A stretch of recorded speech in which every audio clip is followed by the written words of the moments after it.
What is going on, my peeps? Your boy Versatile is back with another video talking about the Samsung One UI. Yes, this is my review of the Samsung One UI that has been freshly installed on this Galaxy S10e.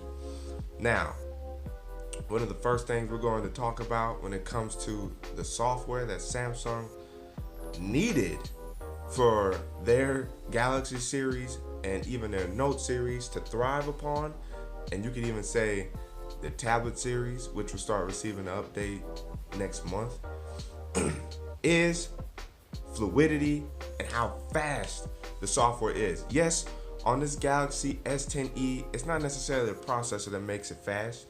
As we know, back with the Samsung Galaxy S9, S9 Plus, and Note 9, Samsung One definitely boosted and cleared Samsung of that lag curse, you could say, that they have had to deal with for much of their experience making and manufacturing phones.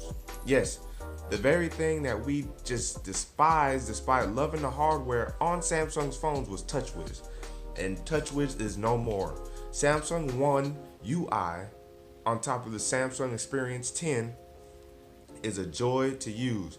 How fast it is to scroll through the settings menu, how fast it is lag-free scrolling through your home screen pages, the fluidity you get switching through apps. Now, Good Lock, that has been updated to maximize the Samsung One UI experience, is exactly what Samsung needed to do for Samsung One UI.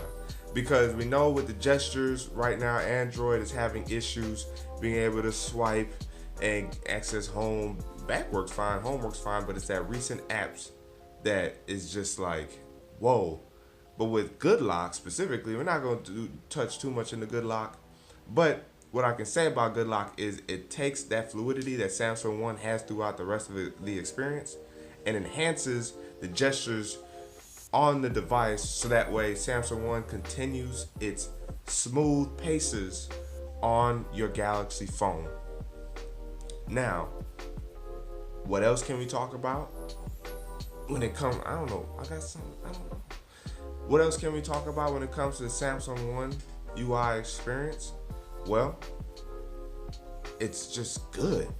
It was a much needed improvement, and maybe we can thank Android 9 Pie for that, but Samsung did the work to improve upon Samsung their software experience, ridding us of TouchWiz and really adopting and embracing Android 9 Pie. Yes, they have digital well-being on here and it's kind of Samsunged over, but that's okay. That is okay, because Android 9 was something that really helped phones in general, as experiencing that on the Google Pixel 2. Now, the main thing that we love seeing on Samsung, I think this is one of the reasons why we like buying their phones, buying their hardware, and experiencing their software, is the plethora, the barrage of features that we get on the phone. Yes, when you go through that advanced feature setting, you see tons of smart capabilities that Samsung has implemented into the phone. Whether it's watching your eyes to see if you're on the screen still, the accessibility to just swipe across the phone with the side of your hand, to get a screenshot. How they've improved their always-on display, so that way all you gotta do is tap. If you want to check it out, double tap to get to your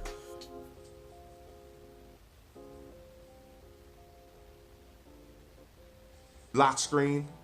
I don't know what's going on there. The ability for the lock screen to be able to run through several different wallpapers without needing to use an additional app. Yes, that's an advanced feature that Samsung has implemented in Samsung One that you will find across the board on the devices. That's something that's kind of fun to play around with. Other features you get in the advanced features is stuff about your notification pop-up menus. In Samsung's case, of course, edge lighting, your edge screen, how you can implement and utilize different features. I love using the edge panel, being able to swipe from the edge and access additional apps, or the weather, or the compass, and different like little tools you can use, like the ruler and stuff like that. Getting able to access like your quick favorite contacts or something like that, all from the swipe of the edge of the screen.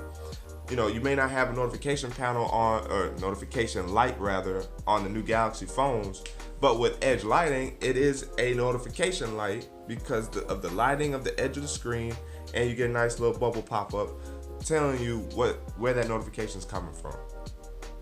Other advanced features, do we like it? Do we like to use it? That Bixby button, that Bixby experience. Now me, I used to like using Bixby. I actually haven't taken the time to set it up on this device because I just don't want to use it. But I used to use it for like smart routines or whatever, or Bixby routines. But again, on top of Samsung One, it's faster. It sounds to be more reliable. And I've also noticed I haven't actually been hitting this button as accidentally as I used to on my Galaxy S8 way back when. So Samsung, hardware-wise, has done a great job of placing this button somewhere where it's out of reach or out of quick accidental, slip-ups. But what they were able to do in Samsung One is allow you to remap this button to use it for something else. And with an additional app called Bix Assist, I was able to assign this button to my Google Assistant. So shout out to whoever made that app because now I have Google as my side button. So when you run through much more of those advanced features, you see that Samsung has given us so many things to work with on our phone to make our phone personally ours and allow us to enjoyably experience Samsung One. Now, one thing I would like to hopefully advise Samsung, and maybe whether or not they see this video, I would hope that some of you guys will feel the same way, is put all of the advanced features under that advanced feature setting. I know that if you go into display or you go into other places in the settings, you can find additional advanced features, but it's like, if you want, take the advanced feature setting, and then once you click on that, break that down from like display, home, edge screen, and all that kind of stuff. So that way we can find all of the advanced features in one place, easily accessible, instead of having to like click all over the place to try to find stuff. Even with the lock screen, there's like some things you might be able to find in advanced features that pertains to the lock screen or home screen that's not in like the home screen or lock screen setting within the settings overall. So you have some of those little quirky things just because there's so many features that Samsung kind of can confuse you with where you can find it to actually toggle on and off and play around with those settings. So Samsung, I would advise you to maybe do that and just put everything under the advanced features and then break it down from there. So that way it's easily able to be found, all the fun features that you do have on here. Now, yes, there's also some features where you're like, why did you put that in here? I mean, that happens, but to each his own, because there's a lot of features that I may not use that other people who use Samsung uses on their phones.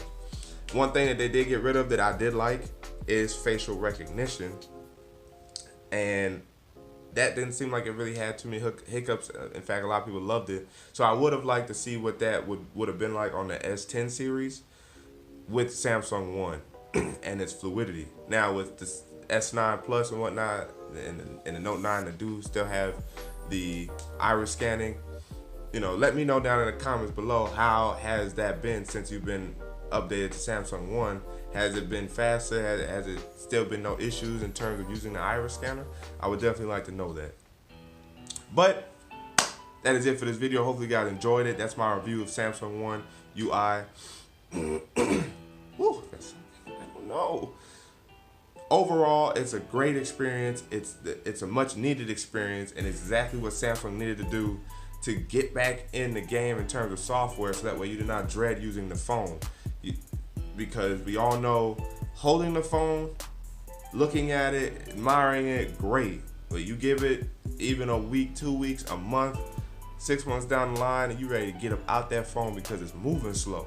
But in this case, we haven't had to worry about that because Samsung One has been overhauled to be much more pleasurable, much faster, much smoother, more fluid, and that I forgot to mention, 6 gigs of RAM at minimum for the S10 phones is what also makes Samsung run faster and more reliable because of how much more memory is available for the apps in the background, the software overall to run, and not have any hiccups and not be grabbing and reaching to try to shut other things down in order to continue to run. So Samsung, kudos to you for updating and improving your software for us to enjoy on your phone. So now that way we can get a bigger picture. We get the bigger picture. We get the hardware and we now get the software. But that's it for this video. Your boy Versatile signing out. And until the next video.